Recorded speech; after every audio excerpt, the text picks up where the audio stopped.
Hello प्यारे बच्चों, आप सभी का इस प्यारे से चैनल राजपूत मैथ क्लासेस में बेटा स्वागत है।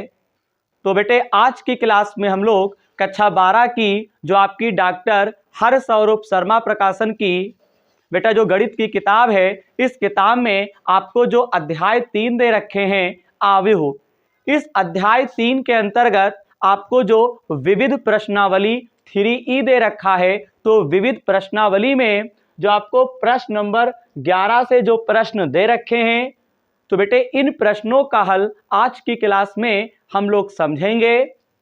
बेटे अगर आप पिछली वीडियो देखना चाहते हैं तो बेटा आप हमारे चैनल की प्लेलिस्ट में जाएंगे, वहां पे आपको हर प्रश्नावली के प्रश्नों का हल और कंप्लीट बेसिक कॉन्सेप्ट आपको मिल जाएगा। तो चलिए बेटा क्लास की शुरुआत करते हैं। तो बेटे यहाँ पे जो मैंने प्रश्न कुछ लिख के रखे हुए हैं, यानी 11, 12, 13, 14, 15, 16, तो बेटे ये सभी प्रश्न मैं एक बार फिर से बताना चाहूंगा आपको। ये विविध प्रश्नावली जो आपको 3E दे रखा है अध्याय 3 के अंतर्गत, उनसे लिए गए हैं। तो बेटे एक एक प्रश्न का हल आज की क्लास में हम लोग समझेंगे। तो चलिए बेटा देखते हैं कि प्रश्न हमको किस प्रकार से लगाना है। तो यहाँ पे बेटा आपको प्रश्न नंबर जो 11 दे रखे हैं, यहाँ पे आपको a बराबर दिया है और फिर हमसे कहते हैं a प्लस a डैश बराबर i यदि अल्फा का मान है। हमें यहाँ पे बेटा अल्फा का मान ज्ञात करना है। अब बेटा ज्ञात कैसे करेंगे, सबसे पहले मेरी बात जरा ध्यान से सुनेंगे। सॉल्यूशन में आपको जो बेटा a बराबर दिया है, a बराबर दे रखे हैं कॉस अल्फा, साइन अल्फा, फिर आपको माइनस साइन अल्फा, फिर आपको कास अल्फा दे रखे हैं। अब बेटा यहाँ पे हमको एक कंडीशन दे रखा है a प्लस a डैश बराबर i। तो बेटा एक काम करते हैं, यहाँ पे हमको a दे रखे थे, तो बेटे a की सहायता से हम a डैश निकाल सकते हैं, क्योंकि डैश का मतलब होता है परिवर्त आव्यूह। इससे पहले की क्लास में बेटा हम आपको समझा चुके हैं। तो यहाँ पे a की सहायता से आप a डैश निकालेंगे। तो बच्चे अगर हमको a दिया है और हमको डैश निकालना है, तो आपको पता है कि यहाँ पे जो आव्यूह दे रखे होते हैं उसमें या तो स्तंभ को पंक्ति में लिख दो या पंक्ति को स्तंभ में लिख दो।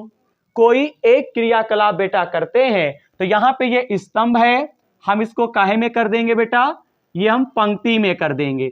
तो वो बेटा कॉस अल्फा साइन अल्फा स्तंभ में है, इसको बेटा मैंने क्या किया, पंक्ति में कर दिया। ठीक, अब यहाँ पे साइन अल्फा ये स्तंभ है, पंक्ति कर दो, साइन अल्फा और क्या हो जाएगा, कॉस अल्फा। ठीक है। अब बेटे यहाँ पे जो स्पेशल आपको कंडीशन दे रखा है उसे बेटा हम लोग लिखते हैं a प्लस a डैश बराबर आपको i दे रखे हैं। मेरे बच्चे a का मान है cos alpha, sine alpha, minus sine alpha, फिर आपको दे रखे हैं कॉस अल्फा। बीच में आप क्या करेंगे, प्लस का निशान लगा देंगे। a डैश का मान है cos alpha minus sine alpha, sine alpha और ये आपका हो गया कॉस अल्फा बराबर। अब बच्चा मुझे एक बात बताओ, बेटे a के स्थान पे इस पूरे आव्यूह को दे रख दिया, a की सहायता से a डैश निकाला, इस आव्यूह को भी हम लिख देंगे। यहाँ बराबर है, आप बराबर लगा देंगे। बेटा i का मतलब होता है तत्समक आव्यूह, इंग्लिश में बोलते हैं आइडेंटिटी मैट्रिक्स। तो तत्समक आव्यूह आपको यहाँ पे लिखना पड़ेगा। तो यहाँ पे जो दोनों आव्यूह को बेटा जोड़ना है, तो यहाँ पे दो पंक्ति दो स्तंभ है, तो आपको i का मान दो पंक्ति और दो स्तंभ वाला ही आपको आव्यूह लेना पड़ेगा, क्योंकि i का मतलब होता है तत्समक आव्यूह, और तत्समक आव्यूह का बेटा ये मतलब होता है इसका जो मुख्य विकर्ण होता है उसके अवयव क्या होते हैं, एक एक होते हैं, और शेष अवयव क्या होते हैं, 0 0। बेटा मैंने पिछली क्लास में आपको बहुत ही बेसिक आपको बातें इससे रिलेटेड मैंने बताई हैं, आप देख सकते हैं। अब बेटा इन दोनों को आपस में आप जोड़ लीजिए। तो बेटा कास अल्फा कितना होता है बच्चा, 2 cos अल्फा। ये साइन अल्फा प्लस में है, साइन अल्फा माइनस में है, तो यहाँ पे बेटा इन दोनों के बीच में माइनस का निशान। और या फिर बेटा एक काम करो, ये साइन अल्फा प्लस में है, ये माइनस में है, तो साइन में से साइन गया, 0 बचेगा।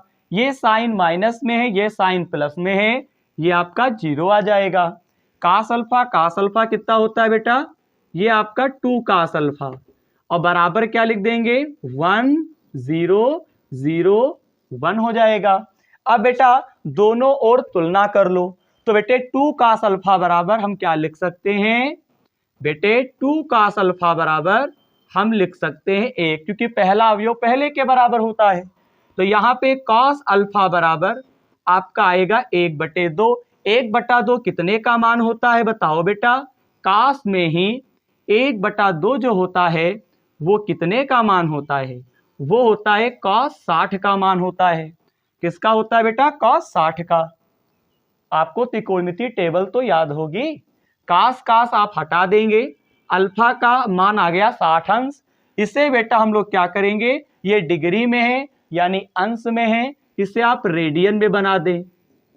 तो इसके गुणे में π/180 लिख दो। 60 एकम 60, 60 तरीक 180। अल्फा का मान बेटा आ जाएगा π/3। बताओ बच्चा, तो यहाँ पे प्रश्न नंबर 11 के अंतर्गत यानी प्रश्न नंबर 11 से 15 तक सब बेटा यहाँ पे ऑब्जेक्टिव प्रश्न है, MCQ मल्टीपल चॉइस क्वेश्चन। तो प्रश्न नंबर 11 में आपको 4 ऑप्शन दिए होंगे, तो आपको कोई ऐसा ऑप्शन दिख रहा हो जिसमें π/3 लिखा हो, वही ऑप्शन आपका सही होगा। आई होप कि प्रश्न नंबर 11 का हल आप समझ गए होंगे। फटाफट बेटा एक जोरदार स्क्रीनशॉट लीजिए। आई होप कि आपने स्क्रीनशॉट ले लिया होगा। अब चलिए हम लोग अब प्रश्न नंबर 12 का हल समझेंगे कि प्रश्न नंबर 12 जो है उसे किस प्रकार से बेटा हमें करना है।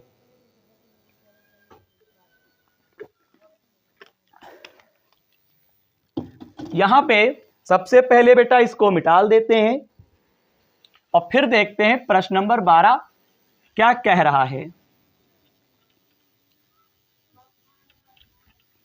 देखिएगा, बात आती है प्रश्न नंबर 12 की। बेटा प्रश्न नंबर 12 कहते हैं आव्यूह ए तथा बी एक दूसरे के व्युत्क्रम होंगे केवल यदि। इसमें भी आपको 4 ऑप्शन दे रखा है। तो बेटे ए तथा बी एक दूसरे के व्युत्क्रम होंगे तो क्या होगा। तो बेटा मैं आपको बताना चाहूंगा, यहाँ पे आपको 4 ऑप्शन दे रखे हैं। मैं देख पा रहा हूं, आप भी किताब में देख पा रहे होंगे। यहाँ पे 4 ऑप्शन आपको दे रखे हैं। तो पहला ऑप्शन नहीं सही होगा, आप बुक में देख लीजिएगा। आपका ऑप्शन नंबर डी सही है। तो यहाँ पे इसको लगाने की आवश्यकता नहीं है।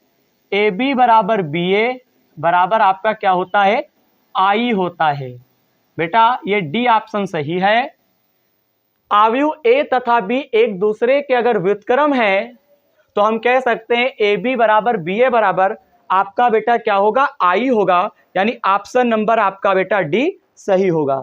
आई होप कि प्रश्न नंबर 12 आप समझ गए होंगे, इस कॉन्सेप्ट को आप याद रखेंगे। इसी के आगे अब हम लोग प्रश्न नंबर यहाँ पे जो बेटा 13 दे रखे हैं, तो बेटे प्रश्न नंबर 13 का हल हम लोग अब समझेंगे कि इसे किस प्रकार से करना है। यहाँ पे प्रश्न नंबर 13 आपको दे रखे हैं बेटा, ए बराबर आपको एक आव्यूह दे रखा है और उसमें एक स्पेशल कंडीशन है ए स्क्वायर बराबर आई। तो चलिए इसे सॉल्व करते हैं। सबसे पहले यहाँ पे बेटा जो दिया है उसको आप लिखो। तो ए बराबर alpha gamma beta minus alpha दे रखे हैं। हमको यहाँ पे एक स्पेशल कंडीशन है alpha gamma beta minus alpha. तो ए स्क्वायर बराबर आपको दे रखे हैं आई। ठीक है, तो बेटा ए स्क्वायर आई दे रखे हैं, तो सबसे पहले इस कंडीशन को बेटा अभी ना लिखो, सबसे पहले ए स्क्वायर हम निकाल लेते हैं। तो बेटा ए स्क्वायर जब निकालोगे तो इसको लिख सकते हैं ए गुणे ए। अब यहाँ पे ए का जो बेटा मान है वो अल्फा है, गामा है, बीटा है, माइनस अल्फा है। बेटे फिर जो ए है इस ए के स्थान पर भी आपको alpha, gamma, beta minus alpha आपको लिख देना है। क्या बात आपको समझ में आई? यहां पे ए स्क्वायर निकालेंगे, ए स्क्वायर को ए गुणे ए लिख देंगे, ए के स्थान पे मैट्रिक्स, बी के स्थान पे मैट्रिक्स। अब बेटा आप इनसे गुणा करिए, देखिएगा। तो इस पंक्ति की गुणा स्तंभ से होगी, अल्फा की गुणा अल्फा से करोगे तो अल्फा स्क्वायर हो जाएगा। बोलिए बेटा, पंक्ति की गुणा स्तंभ से होती है तो अल्फा की गुणा अल्फा से तो अल्फा स्क्वायर हो गया। बीटा की गुणा हम गामा से करेंगे तो मेरे बच्चा बीटा गामा हो जाएगा।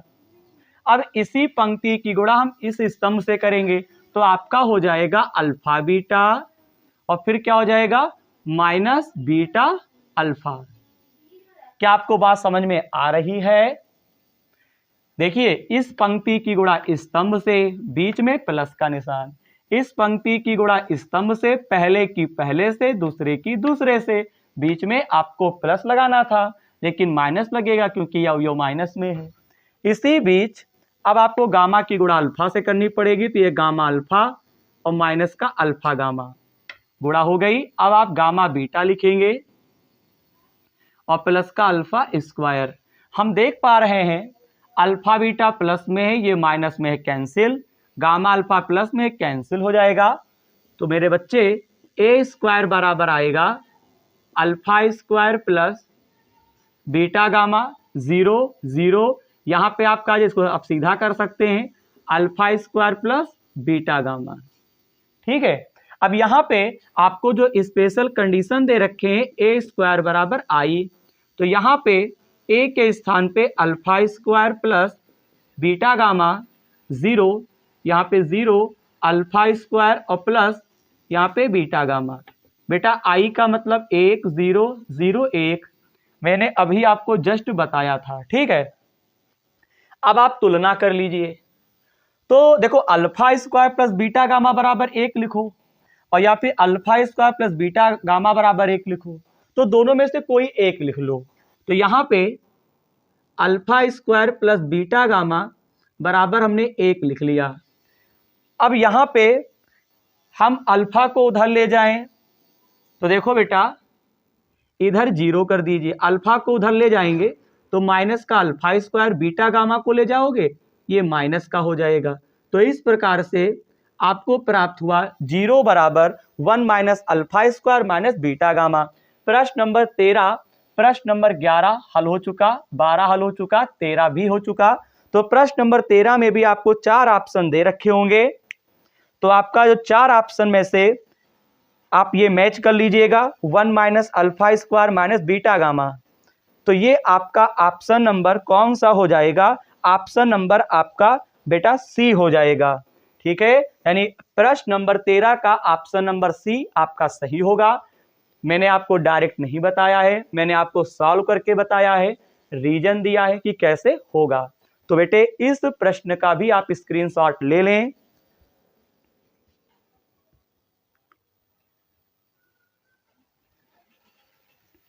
आई होप कि आपने प्रश्न नंबर 13 का स्क्रीनशॉट ले लिया होगा। क्लास को आगे बढ़ाते हैं। आगे बेटा प्रश्न नंबर, अब हम लोग 14 का हल समझेंगे कि प्रश्न नंबर 14 हमसे क्या कहते हैं। बेटा इस प्रश्नावली में प्रश्न नंबर 1 से लेकर 15 तक के सभी ऑब्जेक्टिव प्रश्न हैं और मेरी राय है कि आप इनको अच्छे से तैयार करेंगे। 2 या 1 बेटा 100% प्रश्न जरूर आना है पेपर में। अब यहाँ पे प्रश्न नंबर 14 की बात, 14 में कहते हैं यदि एक आव्यूह सममित तथा विषम सममित दोनों ही हैं तो क्या होगा। तो बेटे तो यहाँ पे आपको ऐसे ही टिक करना है। तो यहाँ पे 4 ऑप्शन है, तो चारों में से आपका ऑप्शन सही होगा बी नंबर, यानी दूसरा ऑप्शन सही है। यानी अगर एक आव्यूह सममित और विषम सममित दोनों है तो हम कह सकते हैं एक क्या होगा, शून्य आव्यूह होगा, यानी ऑप्शन नंबर बी आपका सही है बेटा। यानी अगर हमारे पास 2 आव्यूह है, एक सममित एक विषम सममित, तो हम कह सकते हैं एक शून्य आव्यूह है। क्यों बेटा, एक क्या है, शून्य आव्यूह है। ये आपका बी नंबर ऑप्शन सही होगा। सम्मित का मतलब होता है माइनस में, विषम का होता है सम्मित का होता है प्लस में, विषम का मतलब होता है माइनस में। तो प्लस माइनस कैंसिल होकर जीरो तो आता ही है, तो कह सकते हैं ए एक क्या है, शून्य आव्यूह है। आई होप कि आपको प्रश्न नंबर 14 समझ में आ गया होगा। अब बेटे प्रश्न नंबर 15 देखते हैं कि इसका हल किस प्रकार से होगा। प्रश्न नंबर 15 का मैं हल आपको कंप्लीट बताऊंगा। यहां पे दे रखे हैं, सबसे पहले ए स्क्वायर बराबर आपको ए दे रखे हैं, और फिर यहां पे आई प्लस ए का whole of cube minus 7a। हमें बेटा इसका मान ज्ञात करना है। कहते हैं ये किसके बराबर होगा। बेटा बेहद आसान है, अब करेंगे कैसे इस चीज को जरा हम लोग समझेंगे। देखिएगा, सबसे पहले एक काम करो, एक सूत्र आपको मैं बताना चाहूंगा, कक्षा 9th का है, a प्लस बी का होल ऑफ क्यूब। इसको लिखते हैं A cube plus B cube 3ab और a प्लस बी, ये आपका फार्मूला होता है। तो यहां पे i प्लस ए क्यूब है, तो a था तो a क्यूब, आप क्या लिखेंगे, i क्यूब लिखेंगे। यहां पे b था तो b क्यूब, आप क्या लिखेंगे, a क्यूब। वहां पे 3ab है तो यहां पे 3ia हो जाएगा। उन्होंने a प्लस बी, हम i प्लस ए लिख देंगे। क्या आपको बेटा इतनी बात समझ में आ गई? क्यों, i प्लस ए का होल ऑफ क्यूब है, ये a प्लस बी का है, तो बेटा इस पूरे को हम ये लिख सकते हैं, तो इस पूरे को बेटा ये लिख सकते हैं, और माइनस का हम लोग लिख देंगे 7a। अब यहां पे एक काम करेंगे, i cube a cube, i की गुणा बेटा आप i से करेंगे तो 3i स्क्वायर a बनेगा। 3ia की गुणा a से करेंगे तो 3ia स्क्वायर बनेगा। नहीं समझ पाए, i की गुणा i स्क्वायर a, और फिर इनकी इनसे करेंगे तो a स्क्वायर, और माइनस का 7 है। इसको आप सॉल्व करते जाएंगे, जो आएगा मान वही आंसर। तो बेटे i की पावर 3 है, i की पावर 3 हो या i की पावर 5 हो, ठीक है, i की चाहे जितनी पावर हो, बेटा i का मतलब होता है तत्समक आव्यूह, यानी i की पावर चाहे जितनी हो उसको हम केवल i लिख सकते हैं। ठीक है, इकाई आव्यूह ही आएगा। जैसे बेटा i की पावर 3 है तो इसको हम बेटा i लिख सकते हैं। ओके, अब यहां पे बेटा a की पावर 3 है तो इसको जरा तोड़ लो, तो a स्क्वायर गुणे a हो गया। यहां पे i स्क्वायर है तो बेटा ओनली हम i लिख सकते हैं। यहां पे 3i a स्क्वायर के स्थान पे आप a लिख सकते हैं, और माइनस का 7a। बेटा आगे मैं आपके सामने चूंकि मैं 2 पॉइंट लिखता हूं, a बराबर मैंने आपको कहीं पे पढ़ाया था, a बराबर होता है i a, तो यहां पे ये i a स्क्वायर के स्थान पे a लिखेंगे, क्या लिखेंगे a, और गुणे में क्या है, फिर a है, a स्क्वायर के स्थान पर हमने a लिख दिया और फिर a है तो आप फिर लिख दीजिए, i a के स्थान पर a लिख सकते हैं। यहां पे 3 है, आप 3 लिखेंगे। ठीक है, एक मिनट, थोड़ा साफ साफ लिखें तब आपको ज्यादा अच्छा समझ में आएगा। देखिएगा, i प्लस ए स्क्वायर के स्थान पर a लिखेंगे, गुणे a, i a के स्थान पे a प्लस i a के स्थान पे a, और माइनस का 7a तो था ही। अब बच्चा a की गुणा a से करोगे तो ये a स्क्वायर बनेगा, 3 3 6a और माइनस का 7a। i plus a square के स्थान पे फिर a लिख सकते हैं, ऊपर दिया था 6a और a होता है 7 और 7 कैंसिल, कुल मिला के कहानी है i आपका आंसर हो जाएगा। यानी i प्लस a का whole of cube minus 7a जो है वो बेटा i के बराबर होगा। तो इस प्रकार से प्रश्न नंबर 15 का हल कंप्लीट हुआ। फटाफट स्क्रीनशॉट लीजिए।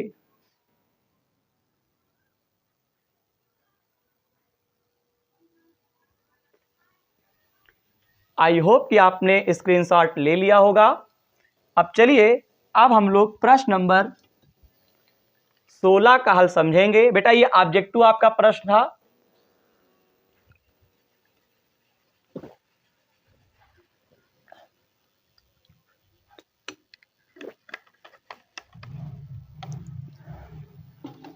यहाँ पे प्रश्न नंबर बेटा जो 15 दे रखे थे ये ऑब्जेक्टिव था, उसमें आपका कोई विकल्प दे रखा होगा, वो विकल्प दे रखा होगा, उसका उस विकल्प में आई दिया होगा, वही ऑप्शन सही है। ठीक है, मिटाल रहे हैं।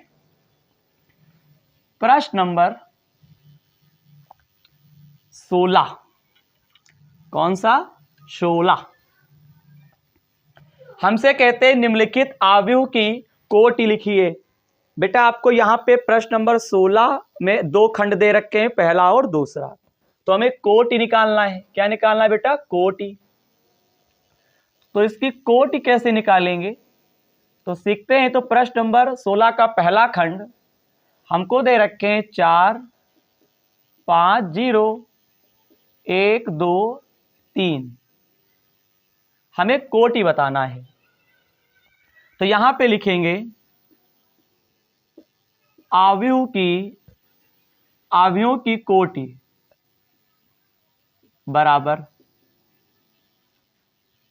बेटा क्रम और कोटि क्या होता है? एक ही चीज होता है, मैंने आपको पढ़ा रखा है। तो आव्यूह की कोटि या आव्यूह की कोटि लिख दो। क्या होगा बताओ? बेटा कोटि निकालना और क्रम निकालना मैंने आपको सिखा रखा है। बेटा क्रम और कोटि एक ही होता है। सबसे पहले क्या करना है, इस आव्यूह को देखना है। इस आव्यूह में देखो कितनी पंक्तियां हैं, कितने स्तंभ हैं। तो पहली, दूसरी, तीसरी। बेटा इसमें 3 पंक्ति हैं, पहली, दूसरी, तीसरी। और स्तंभ कितने हैं? 2। पहला स्तंभ, ये दूसरा स्तंभ। बोलिए बोलिए, पहली, दूसरी, तीसरी 3 पंक्ति हैं, 2 स्तंभ हैं। तो बेटा पंक्ति को पहले लिखते हैं, पंक्ति को वरीयता दी गई है पहले, तो यहाँ पे 3 पहले होगा, क्रॉस लगता है और 2 स्तंभ हैं। इस प्रकार से लिखने का तरीका होता है, यानी 3 पंक्ति 2 स्तंभ हैं दिए गए आव्यूह की। अगर यही क्वेश्चन होता, हमसे क्रम पूछता, तो क्रम और कोटि क्या होता है? एक ही चीज होता है। तो आव्यूह की कोटि होगी 3 गुणे 2, यानी 3 पंक्ति है, 2 स्तंभ है। पंक्ति को पहले लिखना है, स्तंभ को बाद को। इसी दौरान इसका दूसरा खंड देखिए, हमको दे रखे हैं 1 3 2 -1 5 और 4। हमें इसमें भी बताना है आव्यूह की कोटि। तो आव्यूह की कोटि क्या होगी? सबसे पहले आपको क्या करना है, देखना है इसमें कितनी पंक्तियां, कितने स्तंभ हैं। तो पंक्ति है पहली, दूसरी, स्तंभ है 3, 1 2 3। तो यहाँ पे 2 गुणे हम 3 लिख देंगे। 2 पंक्ति 3 स्तंभ है। इस प्रकार से प्रश्न नंबर 16 का कंप्लीट हल हो चुका है। फटाफट स्क्रीनशॉट लीजिए। हमें कोटि बताना था, और जो कि कोटि बेटा हम लोग बता चुके हैं।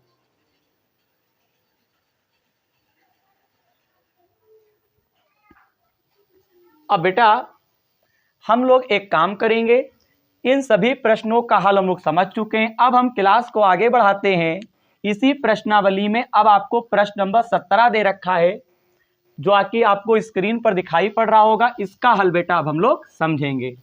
ये प्रश्न नंबर 16 आपका विकल्प नहीं था, केवल 15 तक, प्रश्न नंबर 1 से लेकर 15 तक ही केवल ऑब्जेक्टिव हैं, बाकी आपके सब सब्जेक्टिव हैं, लगाना पड़ेगा। तो अब हम लोग प्रश्न नंबर 17 का हल समझेंगे। तो जल्दी जल्दी प्रश्न नंबर 17 देखते हैं, बाकी आप किताब से पढ़िए। ये जल्दी जल्दी चैप्टर खत्म करेंगे, फिर हम लोग पढ़ेंगे सारणिक। ठीक है, देखिएगा। तो प्रश्न नंबर 17 आपको दे रखे हैं। यहाँ पे प्रश्न नंबर 17 में आपको दे क्या रखे, पहले ये समझते हैं। आपको दे रखा है a बराबर आपको दिया है, यानी a और b दे रखा है। a plus b, a minus b का मान ज्ञात करना है। 2 -3 0 और 5। b बराबर आपको दिया है 1 0 -3 और 2। हमसे फिर कहते हैं क्लास में ही a plus b equal to question mark, a minus B equal to question mark. बहुत ही अच्छा क्वेश्चन है। a बराबर आपको दिया है, b बराबर दिया है, a plus B, a minus B आपको क्या करना है, ज्ञात करना है। तो देखिएगा, अगर इसको हल करते हैं तो a प्लस बी बराबर आप लिखेंगे a के स्थान पे पहला अवयव 2 माइनस 3 0 5, b के स्थान पे 1 0 माइनस 3 और 2, क्योंकि a के स्थान पे ये प्लस b के स्थान पे ये। अब आप हल करो, 2 और 1 कितना होता है 3, 3 में 0 करोगे तो आपका माइनस का 3 ही, 0 में 3 करोगे तो बेटा माइनस का 3, 5 और 2 कितना होता है 7। बताइए, आप समझ पाए होंगे। अब हमसे कहते हैं बेटा यही आपका आंसर हो गया a प्लस बी का। अब हमको a माइनस बी ज्ञात करना है। a का मान है 2 माइनस 3 0 और 5 माइनस b के स्थान पे 1 0 माइनस 3 और 2। बेटे माइनस ये अंदर जाएगा तो माइनस का 1 हो गया, 2 में से 1 घटाओगे तो आपको 1 बचेगा। ये माइनस अंदर गया तो 0, ये 3 तो है ही है, 3 में से 0 घटाओगे कोई फर्क नहीं, 3 ही रहेगा। ये माइनस को प्लस कर देगा तो प्लस का 3 0 जोड़ोगे 3 का 3 है, ये माइनस का 2 हटाओगे तो आपको 3 हो गया। तो अब बताओ 1 माइनस 3 3 3 और ये आपको a प्लस बी बेटा यहाँ पे प्राप्त हुआ है, 3 माइनस 3 3 7। इस प्रकार से प्रश्न नंबर 17 का भी बेटा हल कंप्लीट हुआ। तो बेटे आज की जो हमारी विविध प्रश्नावली 3E थी, डॉक्टर हरस्वरूप शर्मा गणित से कक्षा 12 की, इस विविध प्रश्नावली में हम लोगों ने आज की क्लास में लमसम प्रश्न नंबर 11 से लेकर प्रश्न नंबर 17 तक के सभी प्रश्नों का हल आज की क्लास में हम लोगों ने समझा है। मैं उम्मीद करूंगा मेरे द्वारा समझाया गया प्रश्नों का हल आपको जरूर समझ में आया होगा। अगर प्रश्नों का हल समझ में आया हो तो चैनल को सब्सक्राइब, वीडियो को लाइक और चैनल को अपने दोस्तों में शेयर करना है। और बेटे पढ़ाई को बहुत ईमानदारी से करना है, फेयर आपको बना लेना है। इन प्रश्नों का हल आप निरंतर कॉपी पे करते जाएंगे, मैं ऐसी आपसे उम्मीद करता हूं, तभी बेटा एग्जाम में आप फुल नंबर ला सकते हैं। और आपको नंबर कितने लाना है, 100 में 100। मैं एक एक प्रश्न का हल समझाऊंगा, एक एक प्रश्नावली आपको लगवाऊंगा, आपको टेंशन नहीं लेना है। बस घर पे आप ईमानदारी से बेटा पढ़ाई करते रहें, नोट्स बनाते चलें, वीडियो को कंटिन्यू देखते रहें। तो बेटे इसी विविध प्रश्नावली में जो आगे के प्रश्न रह गए हैं उनका हल हम लोग अगली वीडियो में समझेंगे। जय हिंद।